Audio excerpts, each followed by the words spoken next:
Bonjour, on est ici à l'association Chasse en Famille.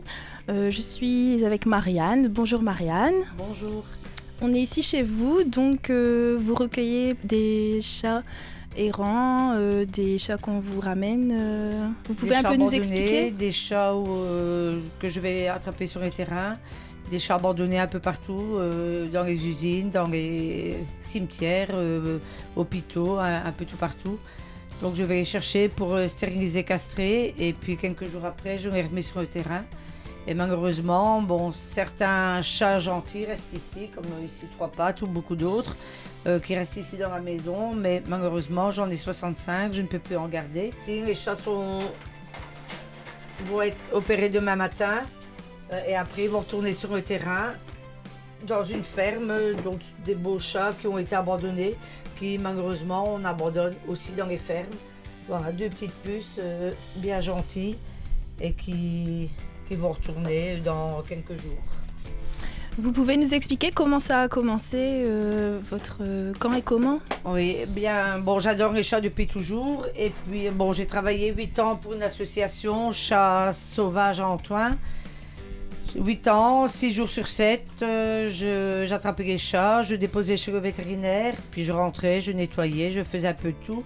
Et alors, j'ai continué mon association ici. Étant donné que j'attrapais les chats, je faisais tout. Donc j'ai continué ici. J'avais le choix ou arrêter de m'occuper de chats ou de continuer. Et comme je suis dans ma maison, j'ai continué. Comment faites-vous pour les soins? Pour les soins, c'est tous les jours, 7 jours sur 7. Je me lève à 5 h du matin, donc je donne à manger à boire, je fais les bacs. Et puis je descends les chats, je vais chez le vétérinaire. Après ça, ou je vais faire des courses, ou je vais pour des papiers, ou je vais attraper des chats. Et puis quand je rentre, c'est parti, le nettoyage jusqu'au soir. D'après vous, quelles sont les solutions et les conseils à donner à nos auditeurs pour diminuer la surpopulation? Toute première chose, c'est la stérilisation. Stériliser le plus possible pour ne plus avoir de petits.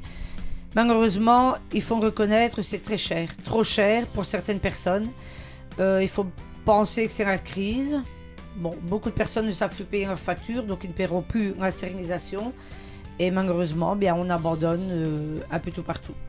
Ne pensez-vous pas que la stérilisation systématique mènera doucement à l'extinction des animaux de compagnie naissant de manière naturelle dans les foyers? Non, je ne pense pas, parce qu'il y aura toujours des gens qui ne voudront pas opérer, parce qu'ils n'ont pas envie d'opérer, parce qu'ils n'ont pas les moyens d'opérer, donc des chats, il y en aura toujours. Mais quand on voit le nombre de chats abandonnés sur tous les terrains, il y aura toujours des chats, tout le temps. La seule chose, c'est aider les gens à faire opérer leurs chats. Comment faites-vous? Vous devez voir tous les jours de la souffrance des animaux. Comment faites-vous pour gérer ça au quotidien? Aussi, psychologiquement, ça doit être très difficile. C'est dur, mais j'ai beaucoup de chance d'avoir beaucoup d'amis, des amis des chats pour pouvoir en discuter. C'est énorme parce que des horreurs, on en voit tous les jours. Tous les jours. Ça veut dire des chats abandonnés, des chatons abandonnés dans des cartons. Parfois, les chatons sont morts. Parfois, je vais sur des terrains, c'est vraiment la misère. Donc, malheureusement, ces chats sont euthanasiés tout de suite parce qu'on ne peut pas laisser des chats vivre comme ça. Il y a des chats empoisonnés, des chats écrasés, volontairement, ou on jette les chats dans les secours. Dans les secours, oui. On met les chats dans des sacs plastiques comme des patates et puis hop, on jette dans les secours. C'est une horreur, ou même encore, on les coupe en deux ou on les enterre vivants. Donc les horreurs, c'est vrai. Et en fin de journée, je suis tellement fatiguée que je bouquine un peu pour me changer les idées. Et après, je m'endors tellement je suis usée. Mais c'est vrai que psychologiquement, c'est quelque chose d'épouvantable. Et malheureusement, s'il y a beaucoup d'autres associations qui feraient la même chose que moi, on avancerait un peu plus vite et il y aurait moins de misère sur les terrains. Et comment faites-vous financièrement pour gérer toute votre association? J'ai des petits dons, j'ai des gens qui ramènent des bois, des croquettes, de la poudre à lessiver, produits d'entretien, des couvertures, comme demain je vais encore en avoir. Mais s'il y avait des gens qui savaient m'aider pour avoir un bâtiment pratique, ça ce serait une bonne chose, pour avoir beaucoup plus de facilité, donc je serais moins fatiguée, je pourrais en faire plus. Et des dons pour la stérilisation. Mon but, c'est stériliser, castrer, soigner Et c'est la première chose pour arriver à zéro, entre guillemets. Zéro, ça veut dire au moins possible d'abandon.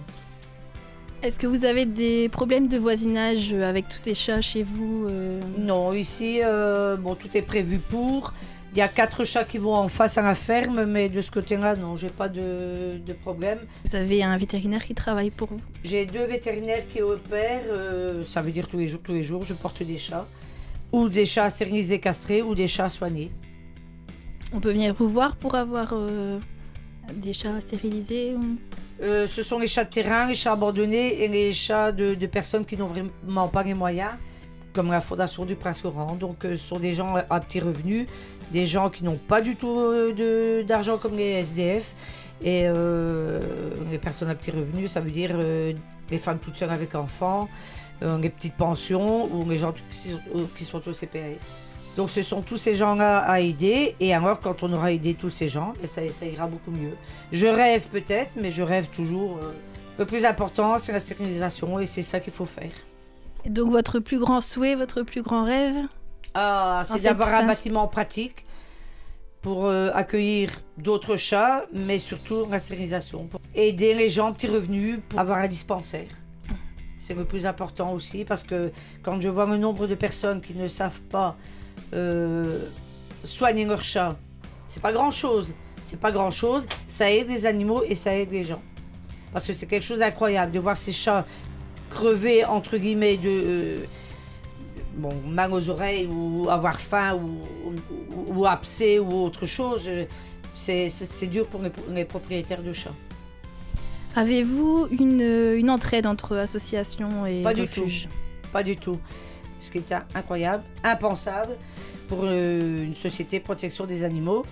Ici à Antoine, il y a une autre association qui ne bouge plus, qui a cessé ses activités et qui maintenant recommence ses activités et dirige les gens vers la SPA. Ça veut dire que malheureusement, il y a trop de chats abandonnés tout partout, et que c'est vrai, que ça soit pour les chats sauvages, chez moi ou à SPA, c'est vrai qu'on ne peut pas garder tous les chats. Que ce soit les petits vieux ou d'autres associations, il faut se rendre à l'évidence que c'est impossible de garder 500 chats. Qu'avez-vous comme conseil à donner à toutes les personnes voulant offrir un animal de compagnie pour les fêtes de fin d'année? C'est un chien ou un chat n'est pas un jeu. Je pense qu'il faut franchement réfléchir avant de donner un chien ou un chat.